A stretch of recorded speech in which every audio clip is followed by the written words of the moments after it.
This is Gradowski of WeAreChange.org here somewhere in Washington, D.C. Joined today by Ford Fisher of News2Share. Not News4Change. Totally. Did you hear about News4Change? No, what? Okay, good. Doesn't matter. I wanted to talk to Ford Fisher. Someone listened my brand? He does a lot of good independent media work out here. He brought me out to the Chelsea Manning hearings when we were doing on-the-ground reporting.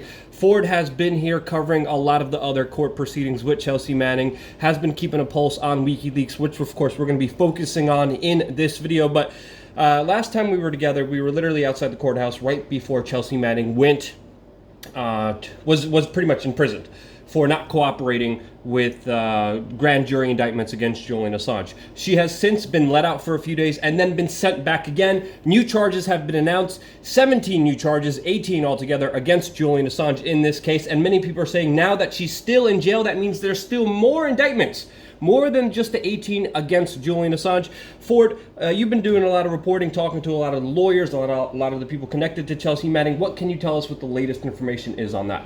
Yeah, so like you said, she did go to jail that first time for a total of 62 days. And she went to jail not on a particular charge, but on contempt of court because she refused to testify against Julian Assange. She said that in her view, the grand jury process is one-sided and it's secretive because there's a prosecutor, but there's not a lawyer on the other side, and it's not sort of shown to the public, so she didn't feel that that was an appropriate place to testify. And so she refused to, and she went to jail for 62 days. And she wasn't released out of the goodness of the government's heart that they said, oh, we feel so bad for Chelsea, let's let her out. It was because the grand jury expired, and you can only hold her coercively and not punitively. And what that means is that the government isn't allowed to hold her as punishment. They're only allowed to hold her if they believe that holding her is going to cause her to do the testimony that they have sought. So she was released because that grand jury finished its work. She got out for a total of 8 days. And then there was a new grand jury reconvened, and basically she told the press, they plan to ask me the exact same questions that they did the first time. It didn't work then, it won't work now. She went into the last time, like when I was there with you, it took 3 hearings from a Tuesday to a Friday, I believe, before she ended up being arrested in court. This time the government just went right ahead with it. Are you going to answer our questions? No, sir. All right, time to go back to jail. And so that's basically where we're at again, that she's currently in jail. But since that second incarceration has begun, Assange has faced a superseding indictment. Before, he was hit with one single charge related to conspiracy to hack a government computer, and that caught 5 years. And to be clear, that was basically the government arguing that Assange was sort of egging on Chelsea Manning back during the 2010 leaks from the military. And that was a minor charge. That was a charge that would have gotten him, 5 years? It was 5 years. So that would have been 5 years. And so the government now announced a superseding indictment of 17 additional charges under the Espionage Act that are a variety of soliciting, basically conspiracy to receive classified info, then receiving it, and then releasing it. They have separate charges that constitute 17, which adds up to 170 years in prison in addition to the original 5. So technically, Julian Assange currently faces 175 years. And this has actually been so unprecedented that even sort of mainstream media reporters, right? Rachel Maddow and Chris Hayes at MSNBC are not people who you would color as fans of Julian Assange. But even they have said stuff like, you know, we do not like Julian Assange as a person, but this is dangerous precedent. Yeah. And many times they've been referencing the Pentagon Papers and discussing that. The legal precedent is leaking things. It tends to be illegal. Chelsea Manning had a contract for secrecy. She violated it. She released it. She went to prison. Her sentence got commuted, but basically she was found guilty and did time for it. On the other hand, media, generally speaking, is supposed to be exempt from that. He didn't do the leaking. He received the leak information and published it. Obama's lawyers looked at it and said, this would set bad precedent for press and we'd probably lose, and that's why they didn't prosecute Assange.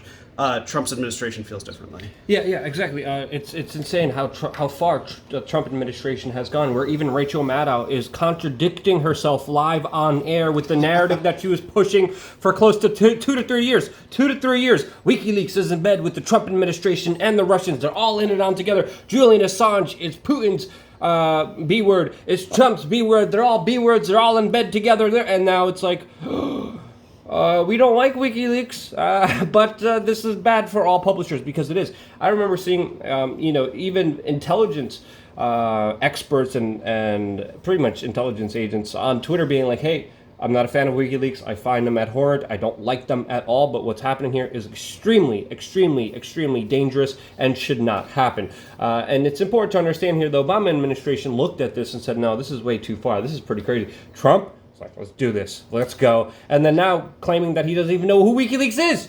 I mean, come on. That's a huge and utter shame here. And people need to really wake up and understand the true ramifications of this, because this has set a very dangerous chilling effect to the media, because, you know, if you're given some documents and you're like, hey, this is documents proving government corruption, you publish it, you're going to go to jail under this dangerous president. That's exactly what this law states, all right? Yeah, I mean, even just now in California, this was a more minor case, but this happened last week. There was a police officer who died, and there was information that was leaked to the media with files about why that happened. And the journalist who published it refused to tell the police who his source was, presumably within the police department. The police raided his house, took his computers and hard drives and stuff, and it was just now that the mayor apologized, and even the Police Benevolent Association there has called for their police chief to step down over it. So this sort of issue, this question of what happens when someone acquires and publishes acquires and delivers information that they illegally got, and someone else publishes it, is that publisher liable? Generally speaking, people say no. Even the police in California, who had a leaker among them, said we were wrong to raid the journalist in this case. So it has applicability even beyond just Julian Assange. One point that I've heard people make is the claim that they always start with the most detestable person. They always start with the person who is going to be the least sympathetic character in a story like this, to then push the envelope in terms of what they can get away with. So this is applicable in cases other than WikiLeaks, sort of no matter what you think of them. So I was really wondering, since you've been covering all these cases for a very long time, where do you see it going? What do you think is going to happen with Chelsea Manning? What do you think is going to happen with Julian Assange? Many people are saying Chelsea Manning is going to keep going in there as long as there's more indictments, more superseding charges, more charges that we don't even know about, and that she could, be in there for a very, very long time. Since, again, it looks like they're just throwing the book at Assange, especially in the United Kingdom. He's facing double the sentencing standards for violating bail. He's serving that right now in a maximum security prison. Hey, at least Pamela Anderson's going to visit him. But regardless of that, where do you see this going, especially with Chelsea Manning, and then, of course, next with Julian Assange? So, yeah, Assange is doing 50 weeks for violating his bond conditions. The charges against him that led to him violating the bond by going into the Ecuadorian embassy were already dropped, but that doesn't make the underlying bond violation illegitimate. So he's serving 50 weeks in what some people have called the Guantanamo Bay of Britain. After that, so he could or could not be sent to the United States, extradited. He has the ability to say to the Brits, I would like to not be extradited, and I think I shouldn't be. It is very unlikely that he will be successful in that, especially given that the Brits actually arrested him on an extradition warrant, which is what the Ecuadorian government allowed them to do by going to their embassy to do it. So Britain felt very confident in making that arrest for extradition, so it seems likely that they will continue to do it. Now, coming back to Chelsea, she can be held for the duration of a grand jury, which is going to be up to a year and a half each time, but in practice it was 62 days last time. The judge in this case ordered that after 30 days of being held, they're going to start fining her $500 per day. Wow. And then after the 60th day, it will turn into $1,000 per day indefinitely. So I did the math on her previous time. She, when she spent 62 days in, she'd get the first, if she had been fined that way for the last time this happened, she would have been fined, she would have free room and board for the first 30 days. Her next set of 30 days would have cost $15,000, and then she spent two additional days beyond that to get to 62. She would have spent $17,000 on her last incarceration. So they could continue doing that. Basically until whenever she testifies. She used the exact words the last time I saw her, I would rather starve to death than testify before the grand jury, is what Chelsea Manning said. So it seems very sure that she is not going to do it, no matter what the financial penalties. She has been raising money. There have been about $100,000 in donations so far for legal fees, and presumably to pay that fine if it comes to it. But here's the important thing to recognize. There is still a grand jury in process about this subject, and we know that because of the fact that she's still incarcerated. Assange has already gotten those 18 charges for 175 years, but the fact that there's still a grand jury means that there could, and probably will, be more additional charges, that they are seeking more additional stuff. One thing I've heard is that some of the questions were pertaining to much more recent stuff. Everything Assange has been indicted for so far pertains to Chelsea Manning and in the Obama era. None of this has anything to do with the DNC leaks.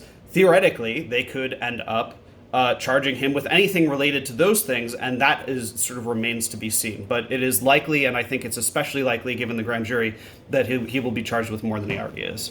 Ford Fisher of News to Share, thank you so much for the information download. Important things are happening right now, and especially when it comes to free speech, especially when it comes to the freedom of the press and the right to publish information.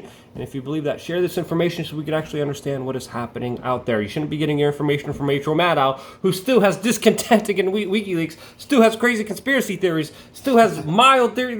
She's just going off the rackets. If you like independent media, you have to support independent media. That includes Ford Fisher's News to Share. And we are changing News for a Change. News for a Change. Not News for Change. News to Share. I don't know where this. No. This other News thing for is. Change. News for a Change is my new YouTube channel. Oh, really? Yeah. Are you joking? No. Anyway, thanks for watching, guys. funny. Stay tuned for more.